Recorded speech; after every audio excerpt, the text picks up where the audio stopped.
waiting for the rabbi, maybe I could do my quote of the day for you. Please. Okay, today is going to be from John Fletcher, from his play The Woman Hater, and he wrote this in 1605, and it goes like this. Is it so much, and yet the morn not up? See yonder where the shame-faced maiden comes into our sight. How gently does she slide, hiding her chaste cheeks like a modest bride with a red veil of blushes. It's kind of interesting because I believe that Fletcher is referring to the pre-dawn rising in December of Virgo.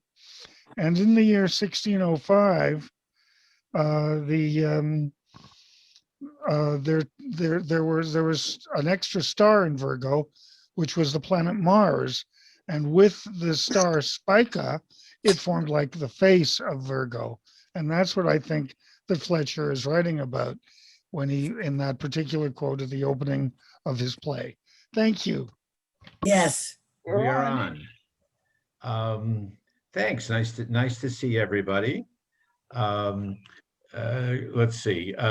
David, you were gonna give us the first one.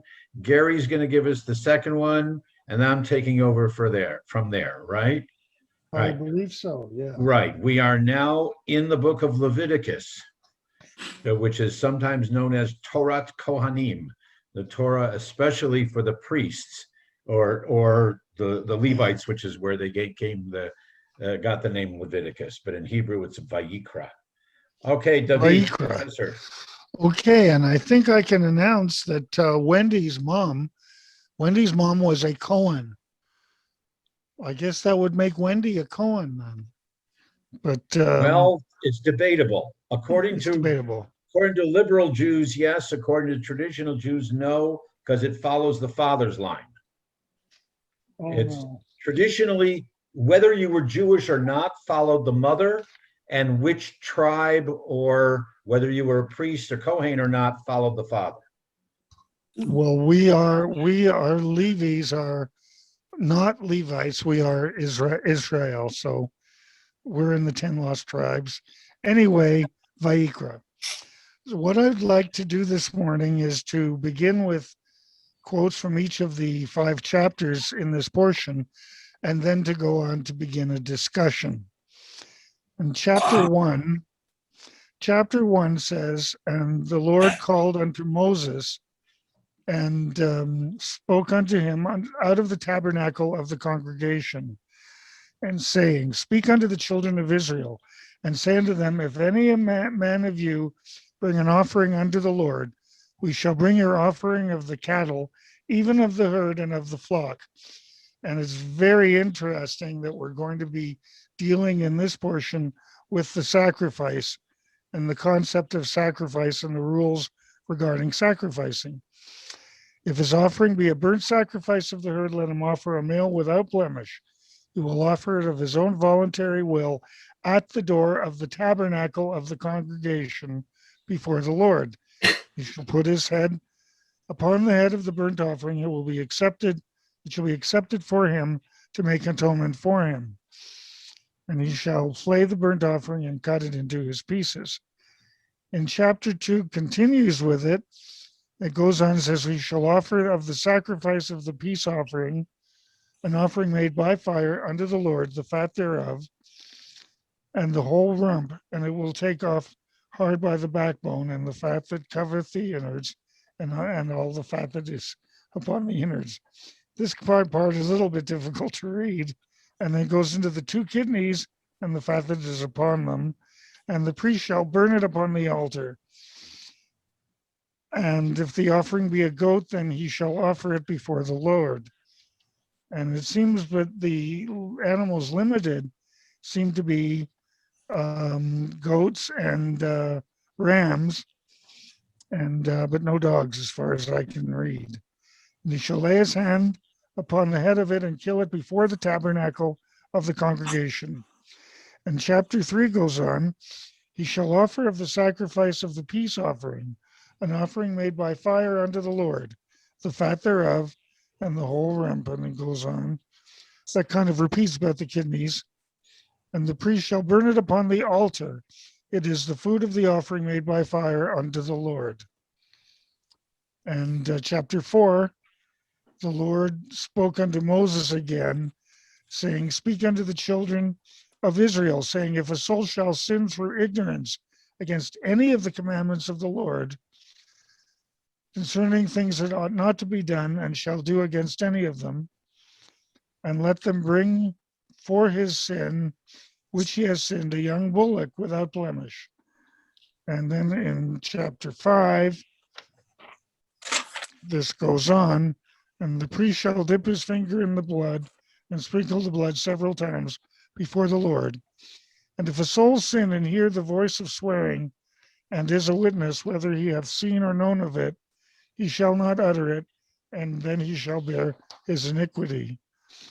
And he shall sprinkle of the blood of the sin offering upon the side of the altar, and the rest of the blood shall be wrung out of the bottom of the altar. It is a sin offering. Of course, you can say that about all of the portion. They're all very important, but this one has particular modern relevance because modern being in the last, say, 2,000 years, because sacrificing is no longer done.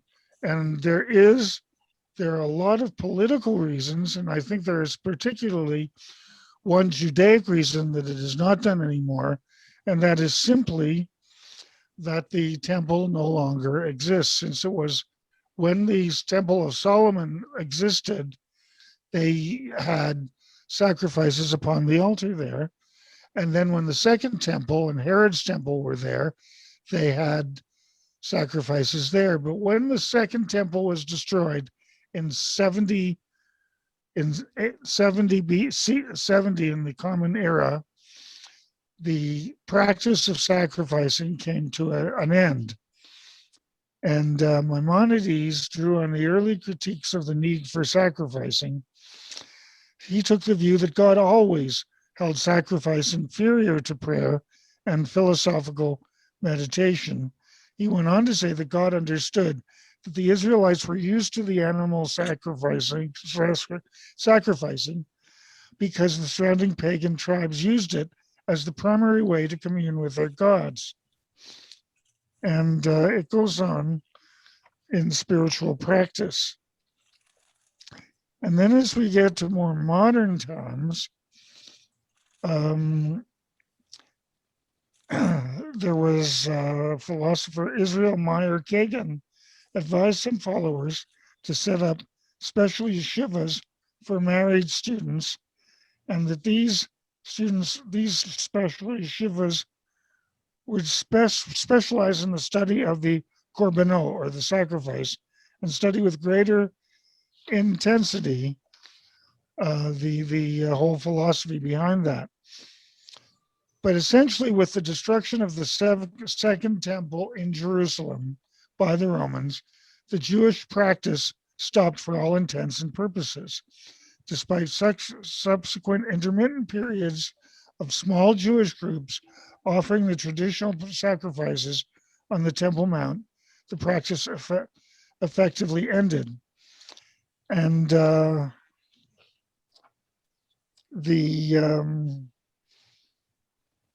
on other occasions, let's see, there is an Orthodox idea that if the third temple will someday be built, that they believe that the sacrifices will resume. And in fact, there has been a movement to contact the government of Israel to have them simply rebuild the temple.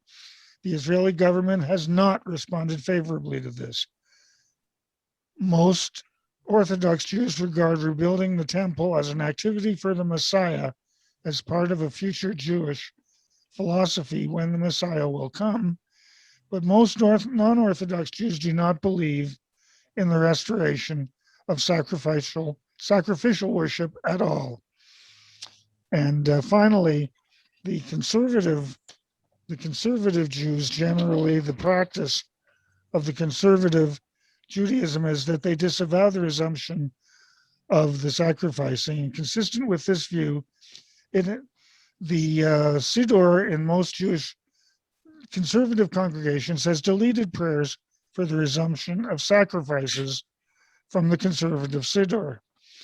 And the Reform and Reconstructionist philosophy disavow all belief in the restoration of a temple at all, and therefore that would include the resumption of korbanot. And so I wanted to get into this because the discussion actually takes up the idea of sacrificing and brings it right now into one of the controversies of Judaism that's taking place even now. And on that note, I will leave it to you. Thank you, Rabbi. Thank you, everyone. Well, thank you, David. It's interesting to hear the phrase that in modern Jewish history, meaning 2,000 years ago. But it's true. It's true. Right. And you're right. The traditional Siddur, the traditional prayer book, includes a prayer for the restoration of the sacrificial cult and for rebuilding the temple in Jerusalem and reestablishing the line of King David, and for the prayer and for the Messiah to come. And that's the primary reason why in a traditional Machzor, the traditional High Holiday prayer book, that the afternoon service on Yom Kippur describes the whole session.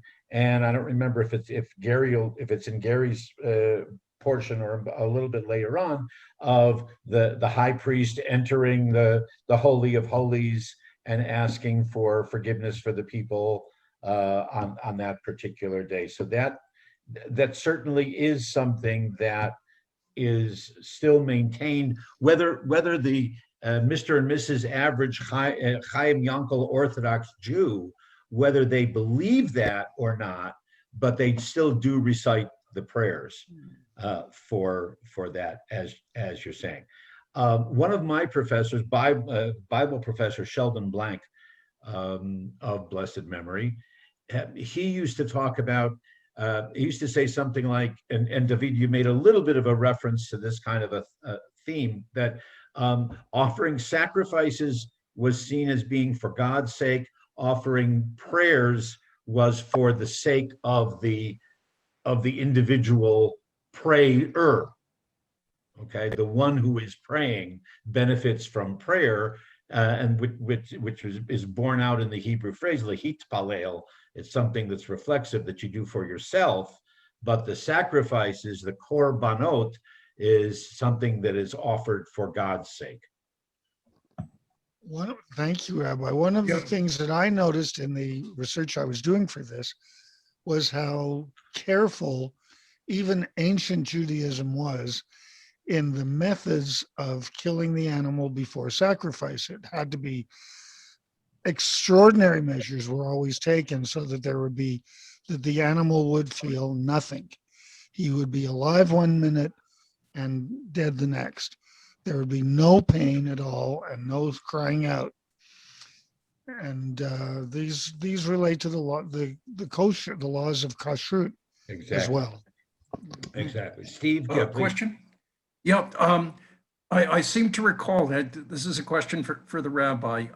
I may be mistaken, but I seem to recall that in the old shtetl, the educational system that started at a very early age, of course, started with some Bible, then quick in the Talmud, but the first started with the Bible, right? with Tanakh, but that the first book studied, that it didn't go in chronological order. The first book actually studied was Vayikra, correct? And yes. And what was kind of the rationale for that? Was that sort of tachlis that, we're all hoping that, Beit HaMikdash gets rebuilt? And well, yeah, I mean, one notion was that if we train enough of our young people into this particular practice, that there will be more encouragement to make it happen again. Right? The pedagogy, however, the educational theory is that if they can handle this, they can handle anything. Yeah, so because it's so detailed. A little bit and like seems- anatomy in medical school. Probably. And if it seems so irrelevant to even their contemporary world, much less ours, that if a good teacher could instill a sense of reverence as well as relevance out of this material, then boy, when you get to 10 commandments, and when you get to Decalogue, and when you get to Revelation, and you get to miracles and those kinds of things, that's going to be easy. Another thing that I learned preparing for this is that Vayikra is the portion that children begin when Torah is taught with children. And the reasoning given is that since children are pure, Right. they should begin with a portion that is pure. That And the talks about Vayikra purity. is considered that. Right. Okay, Gary, let's move on. Take my mute off. I apologize for my big voice is gone today. I've got a bad cold, but Is that a cold or allergies or whatever? I think I've never been known I'm allergic to anything. I just started with a normal runny nose Friday and Saturday, and then it kind of went into my throat. And, Hope you feel better soon. Oh, I'm feeling better already. But anyway, Yeah. Torah does that. Yeah, yeah. Right. Okay. Right. It does. Well, this portion again talks about the 5 sacrifices that priests are to perform. The rules about David went through some about eating of the meat was established there, and rules about the consecration of Aaron and his brothers was the last portion of that into the priesthood. So it gives a lot of details about the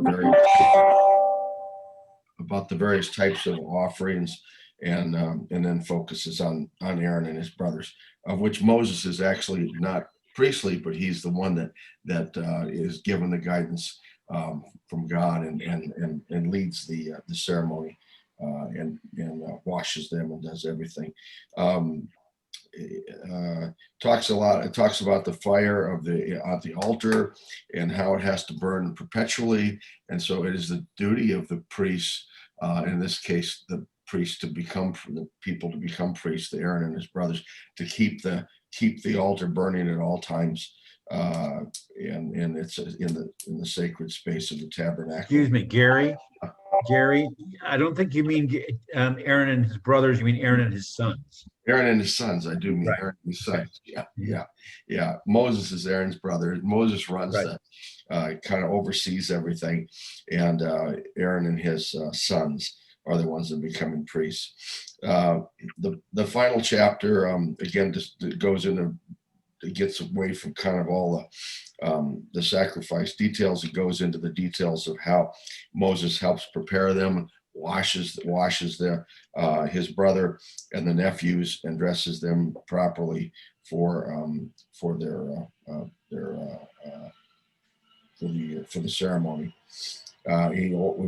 He anoints them with oils and drops on blood of the offerings, and then sprinkles them with the blood and the oil, consecrating them, their vestments, and also the tabernacle itself. Finally, Moses instructs them, Aaron and his sons, to eat of the offerings, and then they spend 7 days alone, or they spend 7 days alone in the tabernacle. It says that this is kind of, I think, different from, if I understand it right, from later years, because the whole community has been invited in. I mean, they are there around the tabernacle, and so I think it really it seems like it felt more like a community event than it did a private event, which I think it was maybe more private in years to come. I thought I read where from one of the rabbis, Rabbi Weisberg, I thought she made a really nice comparison to trying to take lessons from, other meanings from these things, is that it really brought out the commitment of the priests at that time, of the religious leaders, the commitment that they had, the commitment to keep the fire going, the commitment to conduct the detailed ceremony, and the responsibility that the religious leaders had. And then compare that, it's different today, but in a lot of ways it really isn't different today. With the keeping of the fire going, it was kind of maybe a sign that it's a 24/7 job, and for modern day religious leaders of rabbis, as our It's a 24/8 job. it's a Right. 20, well, yeah, it's an ongoing job, keeping track of everybody in and out of the hospital and what's going on. So I think that was I found that to be an interesting kind of interpretation of how big of an investment and a responsibility being a religious leader was back then, and how it is different today, but it's still a huge investment. Back then, they kind of assumed that the religious community, and they were gathered around as this ceremony went on with Moses, Aaron, and his sons.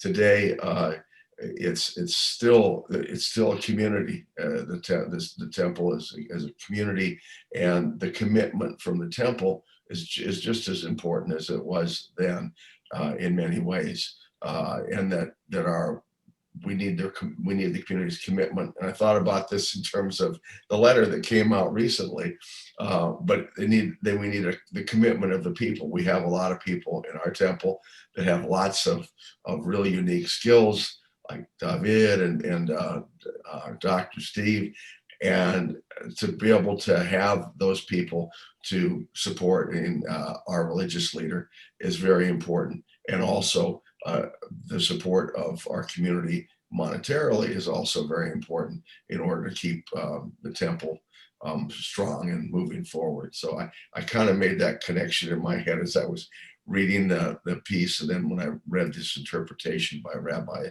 Eisenberg, I thought it was kind of a nice comparison. Yeah. That's what nice segue, but this is not a fundraising session. No, so- I know it's not, but I'm just appreciate it. Okay, Lynn, go ahead. Yeah, before we move on, because it's maybe a switch in topic, I just wanted to point out one of the features of sacrifice for the individual that's very different from what we experience in prayer, talking about which is that if you made a mistake, or either inadvertent at least, you can go and bring a sacrifice, a sin offering. And it says over and over and over again in the first portion, something like, you will be forgiven. You give it to the priest, and the priest will offer it, and you will be forgiven. So there's actually a one-on-one relationship at that time, and there's an opportunity to feel forgiveness. I don't see what exactly replaces that in modern Judaism. I think we still have a need for forgiveness. I think there are prayers in community prayer. We may touch on it in general, but there's nothing like the ritual ceremony that at that moment is for you, and being opposite a person, the priest, who says in your face, you are forgiven. So I just wanted to, I thought that was a question that remains, like, how do we find forgiveness in Judaism in the modern day and age? It sounds to me like indulgences. So where is Martin Luther when we need him? Nobody Well, I got that. think actually the Catholic where you go into the little booth and you confession is an echo of that. No, It's but definitely no, not going with that. but indulgences is you bought your forgiveness with money. And that was one of the things that Martin Luther was against. Okay. So Ruth Ann, come on, here's join for in. the cow. Well, I think in a lot of ways we've moved past that need for an intermediary between ourselves and God, and I think that's a lot of it. You know, I mean, like basically, you talk about kashrut. You know, if you use the Fleisch's knife on your cheese, you know, accidentally because you picked up the wrong one because you were half asleep, you know, you don't need to go to the rabbi or anybody to ask forgiveness. You can just ask God yourself, you know, kind of forgiveness. I mean, stuff like that is automatically forgiven. So I think we've matured a whole lot. I think you could say it that way, that we can take responsibility for our own actions in a lot of ways. And we don't need that intermediary The anymore. corollary to what Ruth Ann is saying is, and that's like with an inadvertent sin or a mistake or something. But the corollary, the one maybe that Lynn is leading up to also, is when there's been harm done. Okay, when it's been an offense of some sort, either intentional or unintentional. And Judaism has evolved from the point of not going to the priest.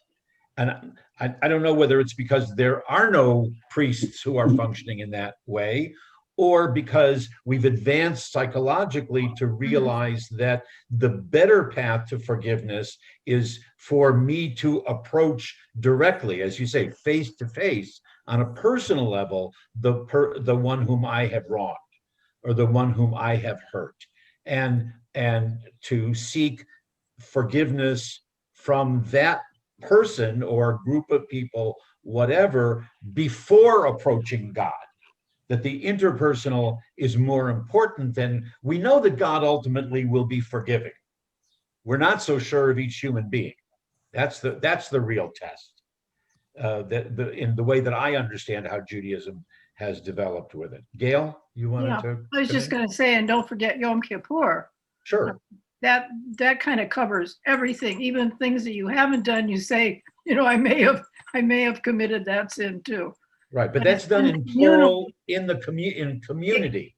Exactly, and that we're asking about one-on-one, right? And that's very comforting too. And you really can examine yourself more thoroughly when you're in company with everybody else's sins, I find. Yeah. Yes. But, you know, of course, there's always the day-to-day thing too, like you say. I mean, you're aware. We are educated enough in Judaism. We know what's good and what's bad. We're not stupid. But then at the end of the year, Yom Kippur, we go, okay, we're going to finish up this subject totally. Okay. All right. Yeah, David, then Steve, please. Okay, thank you. There is one little fun point that I wanted to bring up with the very first word of Vayikra. In Hebrew, there's an ancient regulation that says that the last letter of the word is in miniature if the first letter of the next word is the same one. And the two words at the beginning of Vayikra is Vayikra El. And in my text, it actually has that final Aleph is in miniature. It even has a little star on top of it. Right. To let you know about that. Just wanted to add that. Right. Well, the star is like a little asterisk that would show down at the bottom. This is why. But in the Torah text, it's written small also. Yes, Steve, please. Yeah. Just we got into the subject of sort of psychologically maturing, and of course, you know, there are two types of forgiveness of sins against God or sins against another person or a deed against another person. And I guess the more modern way of looking at the whole process of forgiveness is when it does take place, it benefits the forgiver even more than the forgivee, which was something that was described in detail actually by Jesus, who was basically a rabbi too. You know, so Right. I don't think that's antithetical to rabbinic concepts. But if you harbor anger and I'm just blanking on the word, but just persisting and not forgiving someone who has wronged you, you suffer yourself. No question. It's important for a person to free Mhm. himself of that burden. So there, and sort of more advanced thinking, there are really more sides to forgiveness. There are two sides to forgiveness, just not Right. just seeking, I guess, expiation for what you've done, the wrong you've done, but the other side benefits from the successful process as well.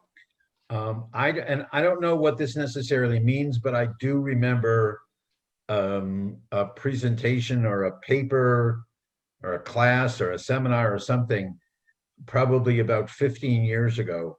That basically it was addressed to rabbis, basically saying that in questions of guilt and forgiveness, the psychotherapist has replaced the rabbi. Okay, you know, people. I mean, I can go back 45 years ago at the beginning of my career. There were many times of people who came to me and expressing concern, wanting forgiveness. How do I approach someone whom I have hurt? Whatever. There were much more of a conversation with me as a pastor, if you will, pastoral support, than I would say in the last 20 years of my service. And I hope it's not based on any kind of a message or guilt tripping that I'm giving to people. The other thought, and I want to move on a little bit for selfish reasons, but and Steve, I know because some of the things that we've talked about in Torah study class, this may be something that you're familiar with as well. There's a stream of scholarship. And the one name that comes to my mind right off the bat is a historian by the name of Ellis Rifkin, Rivkin, who says that the first couple chapters, the first few portions of Leviticus, set the tone for what will be seen as an ongoing battle for the Jewish, not soul, but for the Jewish future between the supporters of Aaron and the supporters of Moses. Who is the more important leader for the future? Is it the political / military character that Moses will become, or is it more of the Aaron and his sons? Is it more of the priests? And so both are reflected in Leviticus and Numbers, and then by the time we get to Deuteronomy, Moses, of course, is the primary. He's the one who wins out. But for the next, two books of the Torah, we'll see God speaks to Aaron, God speaks to Moses. Moses tells Aaron what to do. Aaron says to Moses, "Wait a minute," whatever. Mm-hmm. And their followers kind of fall into two different camps, if you will. So there are the Aaronites and there are the followers of Moses. I don't know, Steve, is that something that you're familiar with? Well, I remember when I was in Israel high school, we studied the essays of Echad Ha'am. And I don't know if that's what you're referring to. And he wrote an essay famously, Kohen v'Navi, describing it. And he was basically, his point was, he was talking about Zionism. And which way the Zionist movement should be headed, but the Kohen would have been the Kohen, and Navi was more like Moses, I guess, and prophets, which is a different type of leadership altogether. Yeah. So we'll see that, and we can hearken back to that tension, if you will, or the controversy of the famous quote of Kadoshim Tihiyu, you shall all be holy. It's not just the priests, okay? Is that all the people have the potential the inner potential to be holy and to be unique. We are all a mamlechet kohanim. We are all a sovereign people of priests, as opposed to just those who are born into that particular caste, if you will. Okay, so I need to beg your indulgence. Normally, the next portion, it would be the portion that we read last week. And so this would have made it through on the service on the recording, because it wasn't a YouTube, it was live. And that was the Torah portion of Shemini. But I'd like to jump over that for a moment, because I want to put more time into it. And I'll just do a quick summary of this coming week's double portion. It's actually 2 portions merged together, which happens for 7 different occasions, depending on whether we're in a leap year or whatever, and we have to fill out the calendar to make sure that everything is assigned properly. So these are the 2 portions with which most bar mitzvah, bat mitzvah families say to the rabbi, when we're assigning the bar bat mitzvah date, just make sure it's not Tazria Metzora. It's these particular portions, the leprosy portions, the portions about pure and impure, and menstrual cycle and sexual discharge and all and all that. So there aren't too many bar bat mitzvah students who are familiar with these portions. And like I say, frequently, maybe as much as once every 3 years, the 2 of them are linked together. So I'll give you a quick summary. Tazria, which is the first one, contains the rituals of purification. Again, the overriding theme is pure versus impure. The Hebrew words would be tahor, which is clean or pure.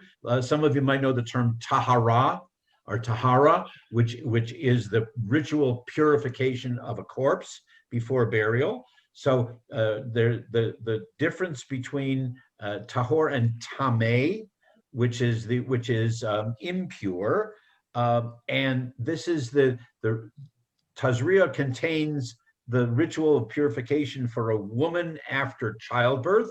Again, we're not going to get into sexism issues right now, and also then how to diagnose and treat various skin diseases.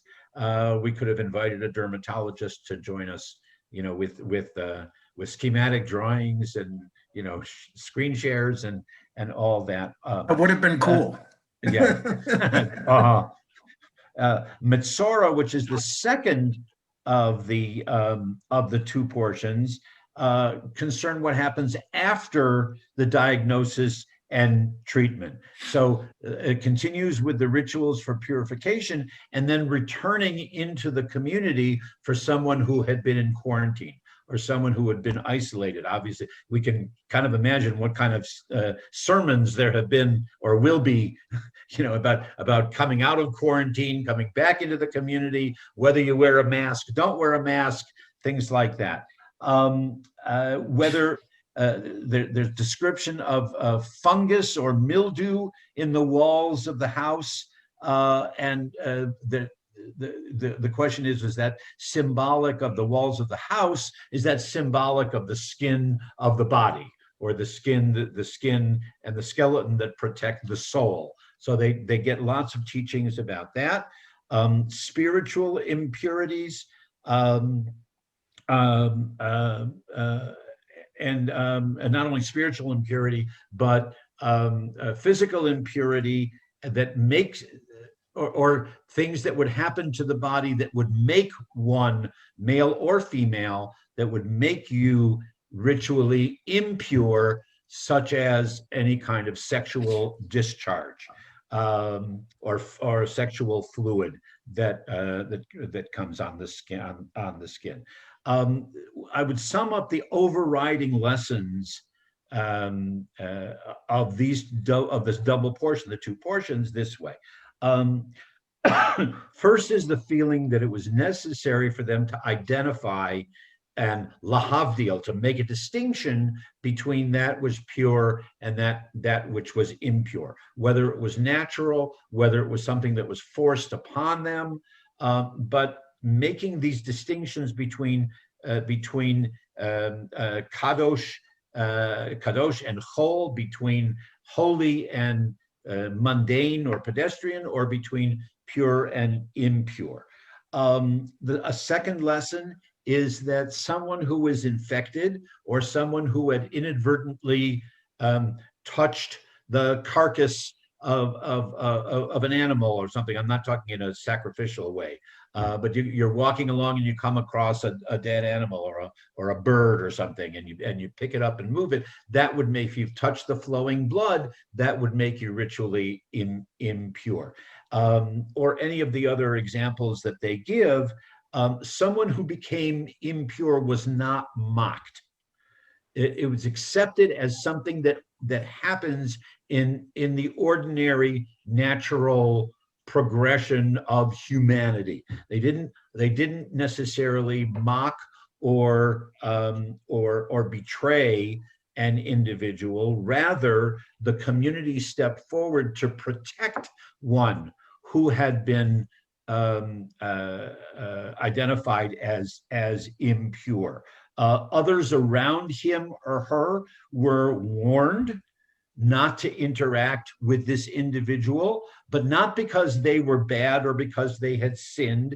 It was because to protect themselves. Today we would say from contagion, but it was to protect themselves so that they would not become impure, and their prayers or their sacrifices, depending on where we are in the establishment of the temple, would then be rejected.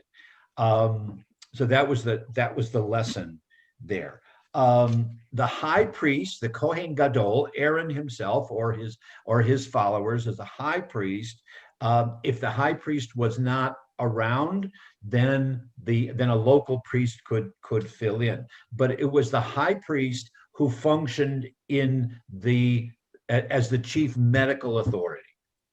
So even the lowliest pauper, if there was a chance that he or she had an infection or a disease of something, it was the high priest who went and to console and also to identify whether it was truly someone who had become tahor, ritually impure. And the high priest would then guarantee that the whole community would not be doomed. It was his, and I have to say, in those days, it was definitely a him, that it was his role to do that.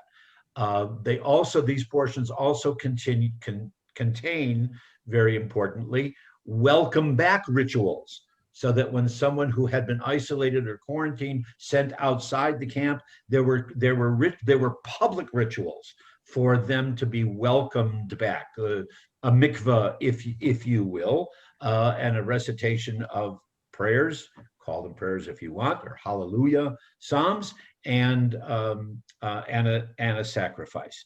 And then they also talk about protection of the sacred space, of the mikdash, the tabernacle, the mishkan, and the altar, and the ner tamid, the light, which we used to call it the eternal light, but now it's really more, perhaps better translated as the regular light. It's a light that was kindled on a regular basis, didn't necessarily have to burn for 24 hours.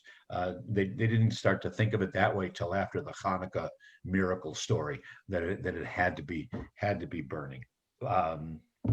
Okay, well, some of both David and Gary mentioned that there are 5 or 6 different categories of sacrifices.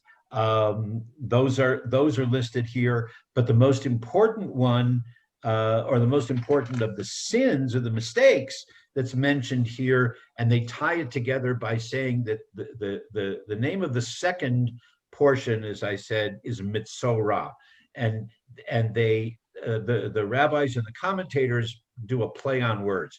They say mitzorah, one who was burdened by a particular plague or infection is because of motzi shem ra, someone, or you might know the term lashon hara, which is a gossip or a rumor. So someone who speaks evil, or someone who brings evil on another, and they saw it as the infection, or the virus, or the fungus, or or the skin disease, the leprosy, the Hansen's disease, whatever it might have been. They saw that it was a punishment for someone who had spoken ill of or created gossip or lashon hara, which they then interpret as being more important than murder. Because murder, which of course is forbidden in the Ten Commandments, but murder, only you have the one who kills and the one who has been killed. But when there's gossip, there are three people who are affected: is the one who spoke, the victim, and the one who hears the evil word or the rumor about this victim, if you will. So they made the case, and that became the major homiletical interpretation of Mitzorah, that motzi shem ra is that saying something evil or rumor or gossip was worse than murder. So those are the lessons that come out of Tazria and Mitzorah. That's this week's double portion. And unless someone has a specific question or comment, I want to go back to last week, to Shmini, and we'll take our last 20-25 minutes, and you can give me more material for my book, as I joke about. So if there are any comments or questions with the David or Gary or these presentations of the weekly portions. If not, I'm going to take a sip of the ice coffee. Go ahead, Steve. I'm just going to apologize. I have to kind of leave abruptly, but thank you. Okay. It was Take care. Be well. Great session. Yeah. Good to see you. Okay. So we go back to Shmini, one section of which has fascinated me, intrigued me, challenged me as a student of Torah and as a teacher for many, many years. And indeed, I have 3 or 4, big manila folders full of ideas that I get every time I approach and study this particular portion. Every time I teach it in some kind of a session, there's always a new insight. It's one of those kind of stories. So the context, we go back to what, and I think Gary was the one who had said that Aaron and his priests, and Aaron and his sons participated in a 7-day ceremony. Today we would call it ordination. Okay, and it's a laying on of hands, and that's how I was ordained by Alfred Gottschalk at the rabbinic school. So it's a laying on of hands. That part of the tradition has been continued. The pouring of anointing oil over all of the priests' bodies, that has not been continued. We didn't do that in Cincinnati or in New York, but that's an important piece to remember, that over the 7-day ordination ceremony of Aaron and his sons, the anointing oil. And incidentally, if you didn't know or make the connection, the one who is anointed with the holy oil as a religious leader or a political leader, in other words, the priest, the kings, the prophets, is called a Mashiach, from where we get the word Messiah, right? So someone who has been anointed is a Mashiach. That's kind of a sidebar. So there's been this 7-day festival, and now what we're talking about, festival celebration, everybody's been drinking, everybody's been offering sacrifices, the whole community has been exalting and experiencing all of this excitement, and all the priests are walking around with oil the holy oil all over their bodies. Okay. So what is going to occur now occurs on the eighth day. What the priests, and you also think of it as what do we call it? Probation time. So that like my son started a new job a week ago. The first week was his probationary week, right? You have to learn how to do the skills and whatever. And then your supervisor is going to say, okay, you got it. You're official now, right? So think of the first week as especially not Aaron himself necessarily. Aaron might be the teacher, but his sons and the other priests are all, this week has been their probationary period to learn how to do all the sacrifices. They're told to bring a calf, a ram, a he-goat, and a lamb, and they're different, as David mentioned. There are humane ways to slaughter the animal and prepare for the sacrifice, depending on whether it's a sin offering, a burnt offering, an offering of well-being. Sometimes you had to drain the blood. Sometimes the whole animal was offered up by fire entirely. That's an olah. With the Greek word for that is Holocaust. That's where to be burnt entirely. That's where we get there. And then at the very end each day, Aaron would come out from the tent of meeting, the Ohel Moed, and in a ceremony that's described a little bit later in the book of Numbers, but he would raise his hands and make the letter Shin and would bless the people that way. And again, then the sons, the young priests, be prosperous. And what's Spock be what's Spock's line? Live long and prosper. Prosper, right? Okay, all right. Yes. And after that blessing, every day of the 7 days, a lightning bolt would come down from God, as if to say, you got it. You bet. Everything it's successful. Nowadays, when the cadets graduate from military academy, they throw their hats up in the air or whatever it might be. So in the ceremony as described in the Torah is that at the end, after all the sacrifices, God sends a bolt of fire down as if and burns the sacrifices, and they knew that everything was accepted. A little bit later on in the portion, there's also a description of which foods and animals are permitted and forbidden. Like I said, there's a lot of explanation of lahavdil, making distinctions between that which is good to eat, which is kosher, that which is treif, that which is pure, that which is impure. That's the theme of the beginning of Leviticus, if you will. And ultimately, then the statement that we'll get in the next 2 weeks is, if you recognize all this, you will understand that all of you can be holy. These are some of the things that you need to not necessarily do, but you need to understand why they're important. And that's why Kedoshim Tehiyu, you can be holy, for I, the Lord your God, am holy. That's chapter 19, and we're not quite there yet.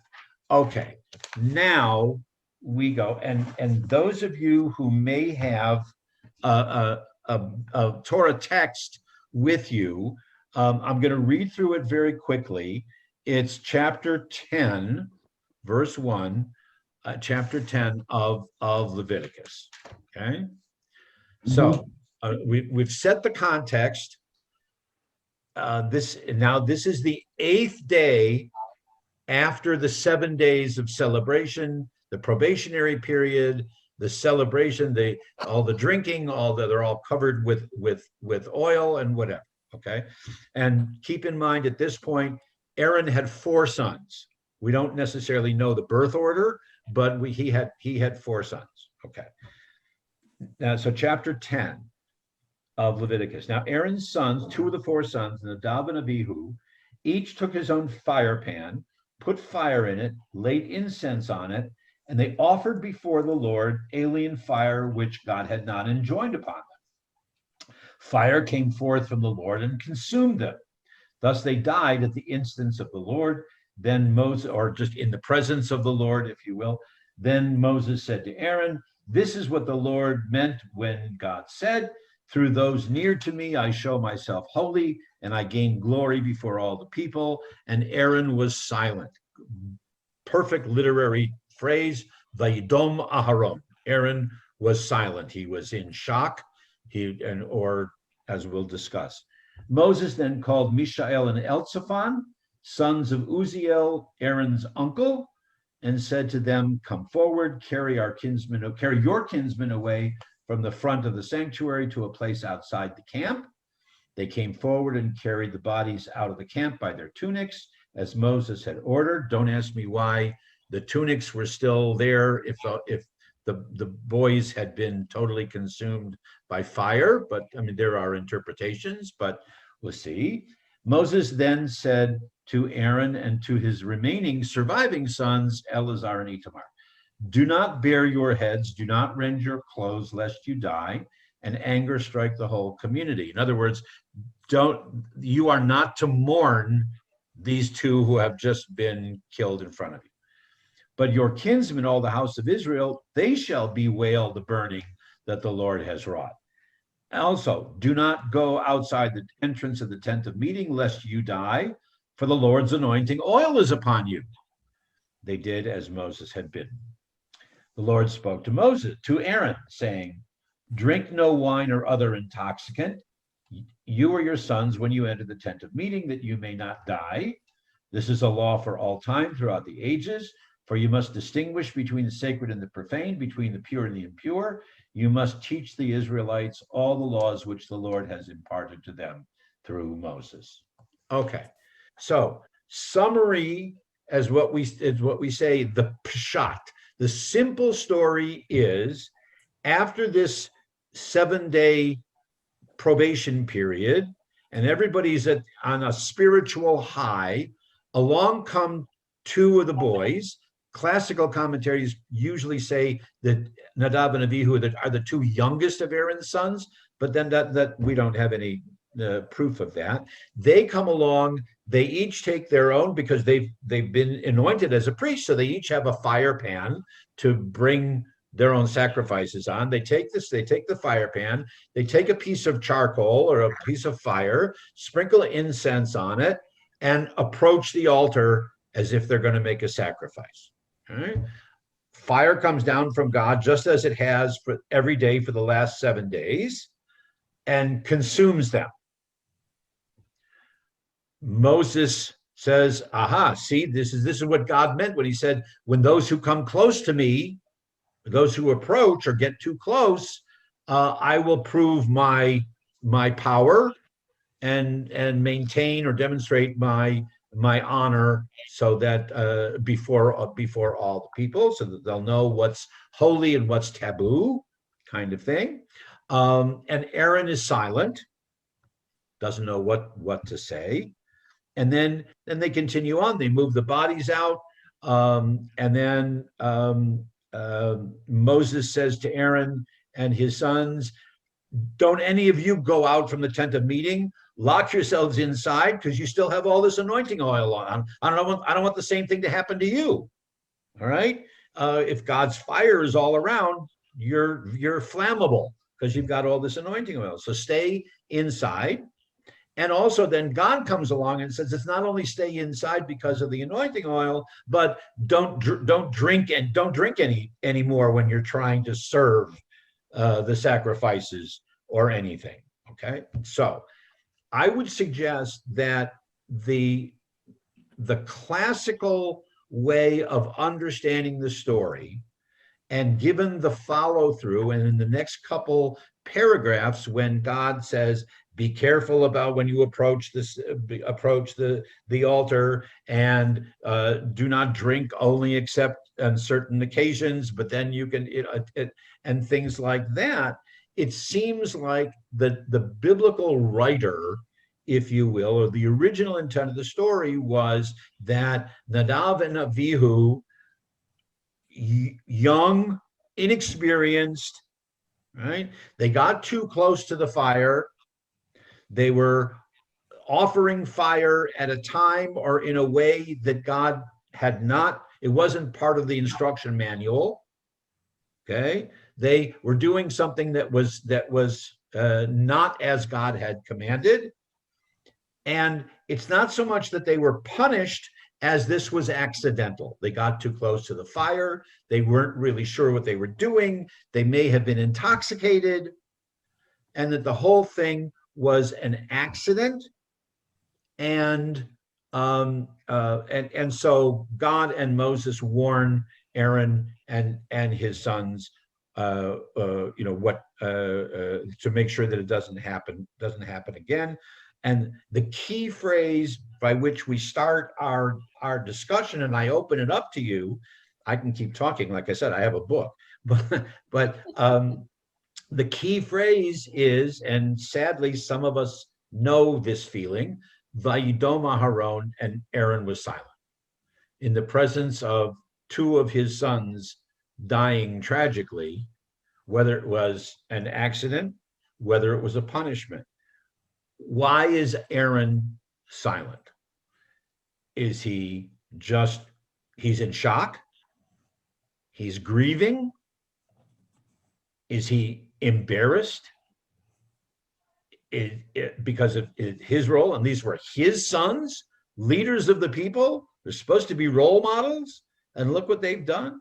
Is he mortified that they would take this upon themselves, to do that, to challenge his authority in youthful exuberance, if you will? So let's start with Aaron.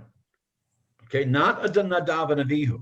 And we're not going to have a lot of time, but like I said, every time I look at this story and I open it up to discussion with people, because you're all as smart, if not smarter than I am, and we all have different life experiences, and we put ourselves in various positions, either as parents or as community leaders, or or as what. How do we understand this story? What can we learn from the story? Like I said, I can go on talking, but I'm gonna pause. So start with the phrase Vayidom Aharon. Aaron is silent. Please, Gail. I can only speak from personal experience. Right. When I lost my daughter. And it was suicide, just to clarify. So it was total shock. There just are no words. There just aren't any words initially. Later on, you want to talk about it all the time and go through them. But initially, I think the first 24 hours, you just shake your head. That's it. There just isn't anything more to say. But that's only my personal experience. Correct.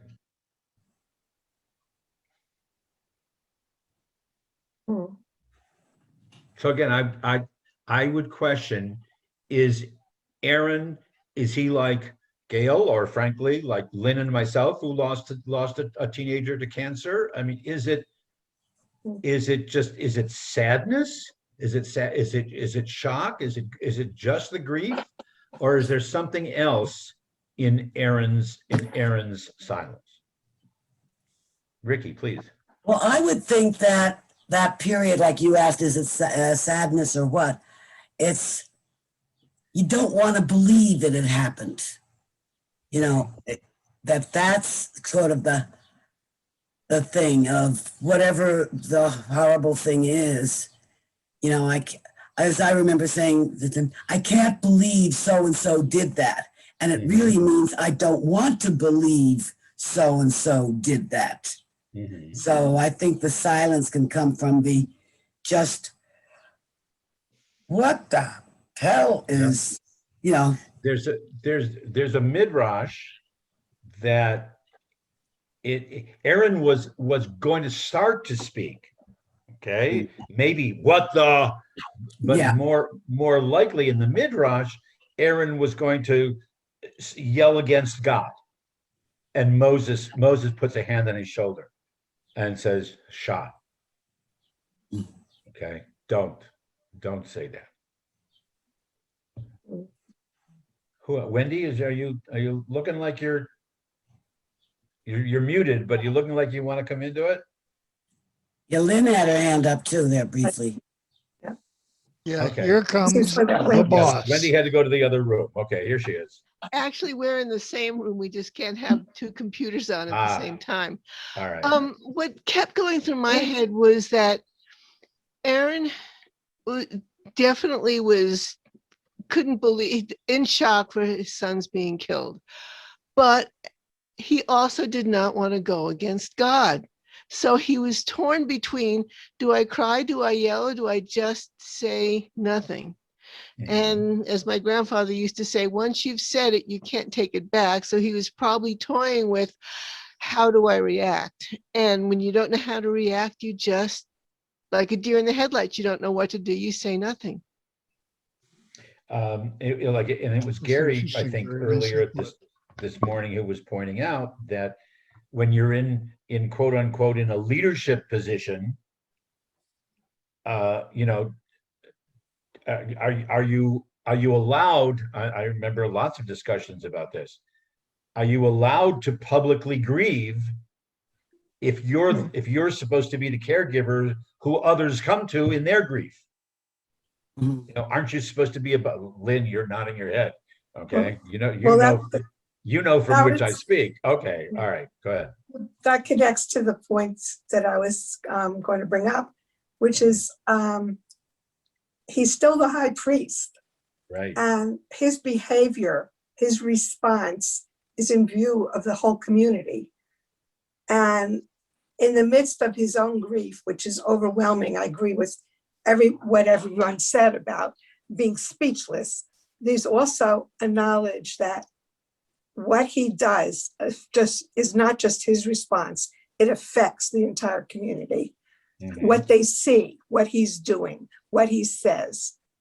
This is going to be part of the culture of the community. And sometimes it's better not to speak. And when you are just totally thrown off base.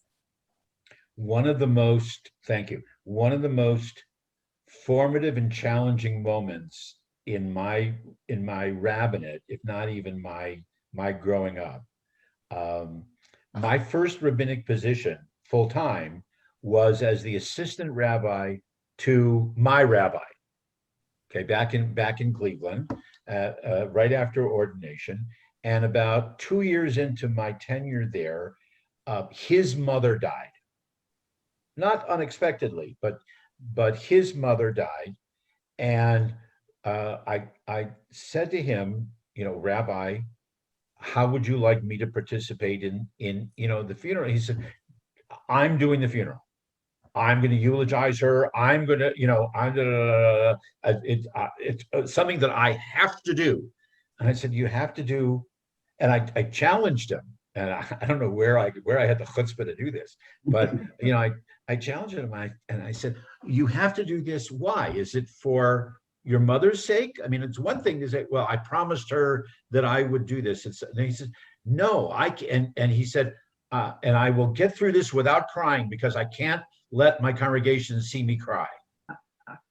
And I challenged, I lost, but I said, Rabbi, I think you're wrong. Yeah. I think you're totally wrong on this one. I lost, and he did the service himself. He allowed me to say a psalm.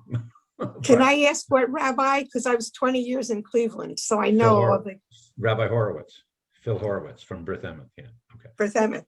Right.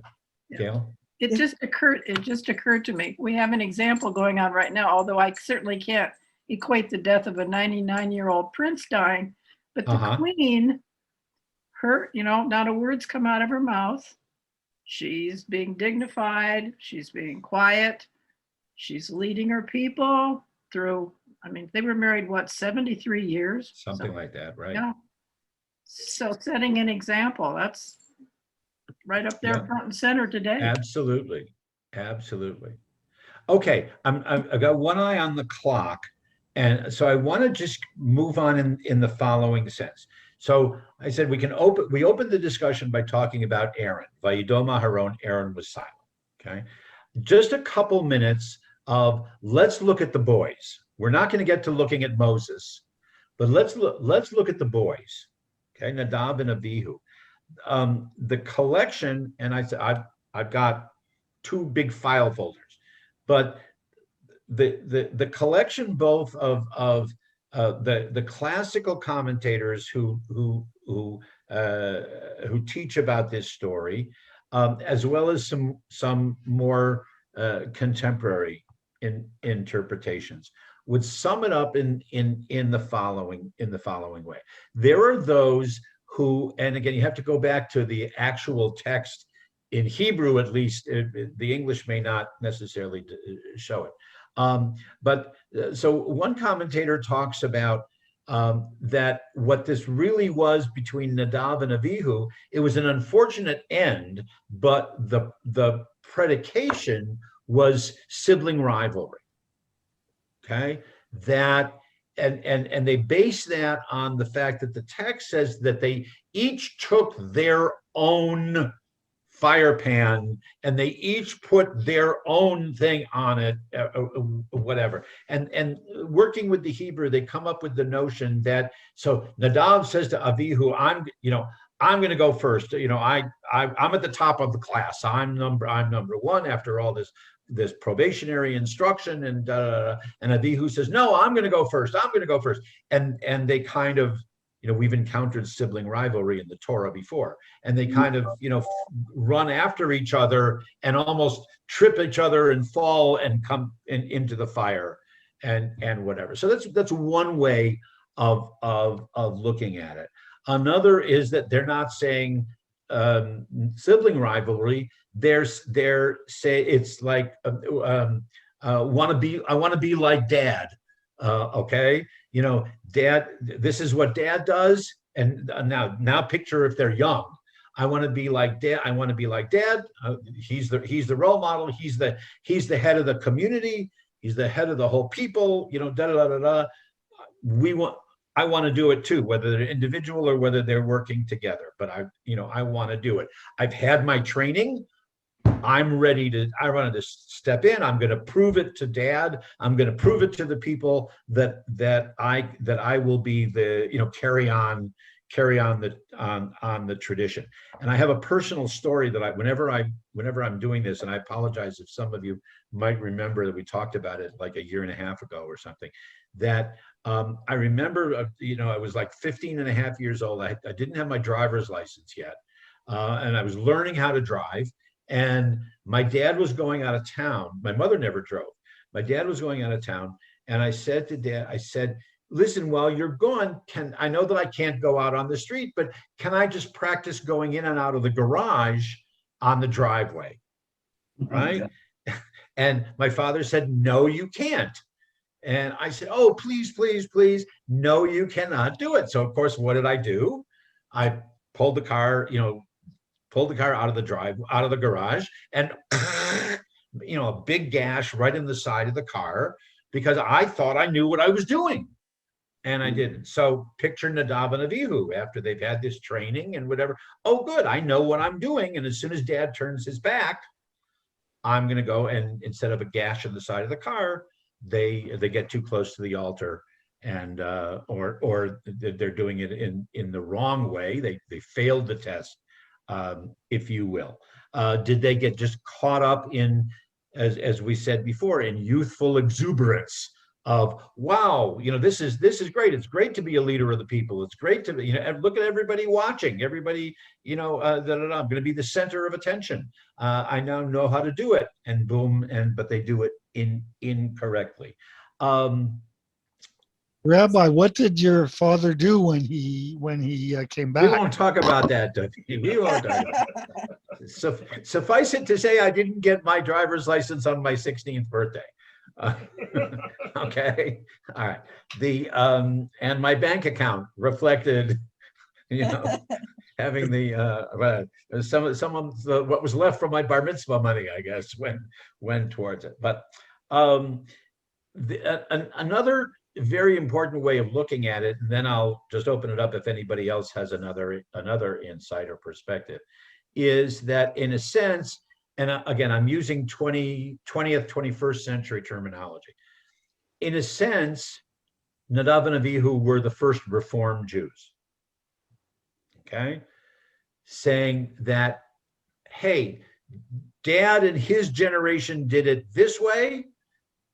They've led us through in the wilderness and whatever. It's now our turn. It's our generation's turn. We're going to do it. Aish Zara is the Hebrew. We're going to do it and with alien fire. In other words, we're going to do this sacrifice or this minhag, this ceremony, this custom. We're going to do it our way.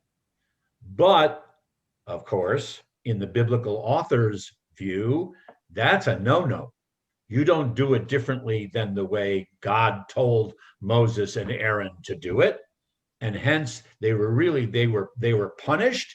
And therefore that sets the tone for traditional Judaism to always say, you can't do it in a different way. We don't reform the way that God and Moses told us to do it. Look what happened to Nadav and Avihu when they tried to do that. So therefore, as recently, and I'm putting it in the context of this week, which is Israel's Independence Day, but Israel just had an election where the first Reform rabbi in history was elected as a member of the Knesset, a member of the parliament, and the ultra-Orthodox have said that whenever he speaks, they will leave the floor of the parliament and not, listen to whatever it is that he says.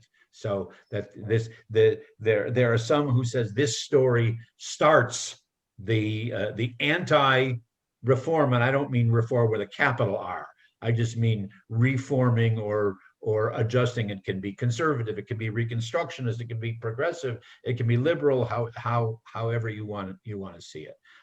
But see, don't make any changes in tradition, because this is obviously the way God wants to approach it.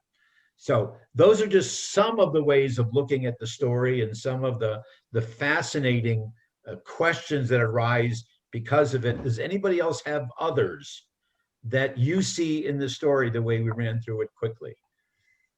And if you think about it afterwards, you can always send me an email and I'll put the note in my folders for the book.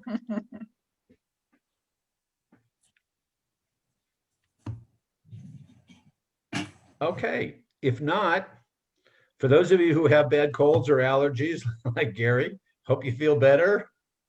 Okay. Thank you for being with us. This kind of session will continue again the second Monday in May, God willing. And if you want to be one of the presenters or summarizers of a Torah portion, please let me know. Ruth Ann, back to you. That's it. Time for lunch and mahjong. Oh, okay. Okay. Actually, my good news is that based on one of those phone calls early this morning, yeah, I'm taking Lynn up to Banner to have new tests run. Wow, fantastic. Yeah. How's she feeling today? Someone finally gave us some answers. Okay. That's good. That's good. It is. It's very good. Otherwise, anybody else wants to attend services on Friday, let me know. Although the group that's in front of me pretty much is already attending services on Friday. So Gotcha. Otherwise, see the ladies tomorrow for sisterhood. Yeah, and I did email you this morning about Friday night service, so. Yes, and I responded. Oh, Okay. is anything happening on Thursday that I'm missing? Yes. Yeah. 10. I think we said 10 o'clock. 10 right? o'clock. Thursday morning. Do we have a link for that? Did I miss Yes. a connection? Yes, I'll send it out again. Yeah. A little bit of a observance of Yom Ha'atzmaut, of Israel's Independence Day, and a discussion of the results of the recent election. Okay, 10 a.m., right? 10 a.m. I'll resend the link. And Wednesday's the Brotherhood at 9. Wednesday, 9 o'clock is a Brotherhood. Well, I have nothing to do with Brotherhood, and so Gotcha. Right. I'm very happy to not have anything to do with Brotherhood right now. Okay, leave it at that. Now. Okay, You thanks everyone. understood. Be well. Okay. Thank you. Okay. Bye. Bye-bye, everybody. Thank you, Rabbi.